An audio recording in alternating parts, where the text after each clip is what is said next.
Stage 4 रूह का वापस कब्र में आना। फिर अल्लाह के हुक्म से रूह को जमीन की तरफ लाया जाता है। नेक इंसान की रूह को एहतराम से वापस जिस्म में लाया जाता है और गुनहगार इंसान की रूह को जोर से जमीन पर पटक दिया जाता है। स्टेज 5 मुनकर और नकीर के सवालात। कब्र में 2 फरिश्ते हर इंसान के पास आते हैं। वो उसे बिठाकर 3 सवाल करते हैं। तेरा रब कौन है? तेरा दीन क्या है? ये शख्स जो तुम्हारी तरफ भेजा गया था कौन है? यानी नबी सल्लल्लाहु अलैहि वसल्लम के बारे में सवाल किया जाता है। नेक इंसान जवाब देता है, मेरा रब अल्लाह है, मेरा दीन इस्लाम है, मेरे नबी मोहम्मद सल्लल्लाहु अलैहि वसल्लम है। फिर फरिश्ते चौथा सवाल करते हैं कि तुझे ये सब कैसे मालूम था? तो वो जवाब देता है कि मैंने अल्लाह की किताब यानी कुरान को पढ़ा, उस पर ईमान लाया, उसकी तस्दीक की। तो फिर आसमान से एक आवाज आती है कि मेरे बंदे ने सच कहा। जब फरिश्ते गुनहगार इंसान से यही 3 सवाल पूछते हैं तो वो जवाब में कहता है, हाय हाय, मुझे नहीं मालूम, मुझे नहीं मालूम। तो आसमान से आवाज आती है, इसने झूठ कहा। स्टेज 6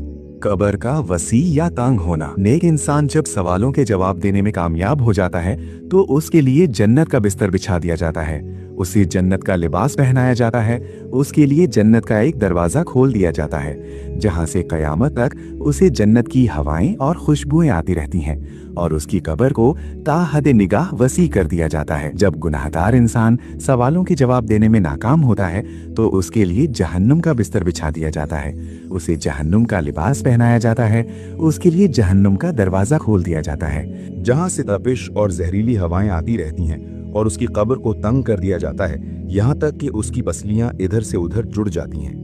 एक अंधा गूंगा फरिश्ता आता है जो उसे लोहे के गुर्ज मारता है और 99 अजदहे उस पर मुसल्लत कर दिए जाते हैं और कयामत तक यही चलता रहता है। स्टेज 7 आमाल का इंसान की शक्ल में आना। नेक इंसान के पास खूबसूरत और खुशबू वाला आदमी आता है। ये पूछता है कि तुम कौन हो?